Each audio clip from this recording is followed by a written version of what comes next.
بچ بچ کر چلنا یہ انسان کا اصل شرف ہے، جو صرف اسے نصیب ہوا۔ باقی مخلوق کا جس کام پر لگا دی کوئی اختیار ان کے پاس نہیں، وہ نہیں فیصلہ کر سکتے کہ ہمیں کیا کرنا کیا نہیں۔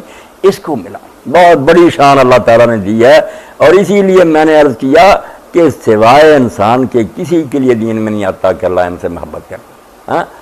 ہیچ کرمنا شنیدی آسماں کے شنیدی آدمی پرغم۔ رومی فرماتے ہیں کسی آسمان نے جو اتنا بڑا یہ سنا ہے کہ ہم نے اس کو عزت دی، یہ صرف انسان نے سنا۔ وَلَقَدْ كَرَّمْنَا بَنِي آدم، قرآن میں آیا کہ بنی آدم کو ہم نے عزت دی ہے، اور وجہ بھی بیان کر دی اس کی، ہیج کرمنا شنیدی آسمان۔ آسمان نے یہ سنا نہیں، اس کو یہ عزت دی۔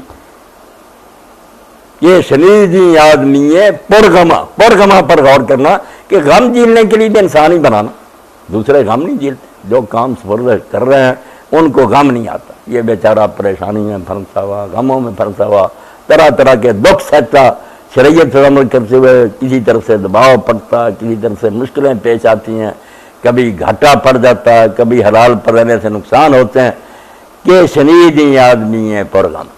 تھانی صاحب رحمۃ اللہ علیہ فرماتے تھے کہ جب یہ بات آئی کہ انسان نے امانت اٹھائی تو وہاں کہتے ہیں خواجہ حافظ رحمۃ اللہ علیہ، آسمان بار امانت نہ توانس کشی، آسمان یہ بوجھ نہیں اٹھا سکا، آسمان بار امانت نہ توانس کشی، برا فال بنامے من دیوانہ دن۔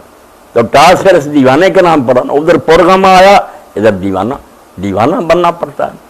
آدمی دیکھتا ہے کہ میں جہاد کے لیے جا رہا ہوں، جان تو جائے گی، بچے یتیم ہو جائیں گے، عورت بیوہ رہ جائے گی، کیا بنے گا، گھر اجڑ جائے گا، کون پرسان حال ہوگا، مگر وہ سر لے کر چل پڑتا۔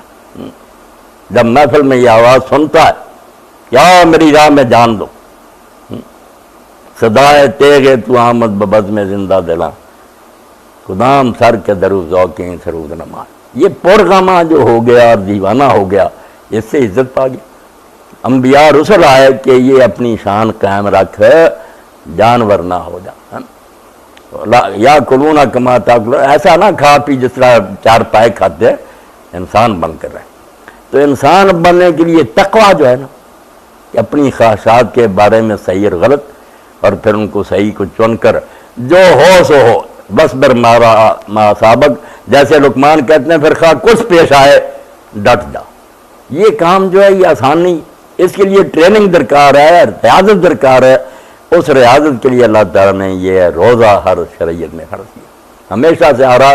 وہ دن اور ہو سکتے ہیں، ان کا طریقہ جو اس میں تھوڑا بہت فرق ہو سکتا ہے، مگر بنیادی بات جو ہے نا کہ انسان کے اندر دو خواہشیں ساری خواہشوں کی جڑ ہے۔ آپ شجرہ نسب معلوم کریں نا، ان گنت خواہشیں انسان میں پیدا ہوتی ہیں، مگر جا کر کہاں ملتے ہیں ان کا سلسلہ؟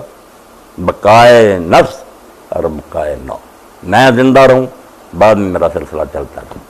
یہ دو شاہیں جو ہیں اصل خواہشیں یہ ہیں، ان سے پھر بہت بیوٹی پارلر بن گئے، لباس بن گئے، جو چیزیں آپ دیکھیں گے بنے انہی سے ہیں۔ پھر خاوند اور بیوی جو ہے انہوں نے اولاد جننی، اس کے لیے ماحول اور جو کھانا پینے کا سامان، ان دونوں کو کنٹرول کیا گیا روزے۔ اسی لیے حدیث پاک میں آتا ہے کہ اللہ کہتا میں اس کا اجر دوں گا، یذا شہوتہ طعام من اجلی، یہ کھانا پینا اور اپنی شہوت میرے لیے چھوڑتا ہے، ورنہ اس میں بھی اسی طرح کی چیزیں جو دوسرے انسانوں میں، وہ جو صبر نہیں کر سکتے یہ بھی کھائے پیے، نہیں چھوڑ دیا میری خاطر، میں اس کا انعام اور اجر دوں گا۔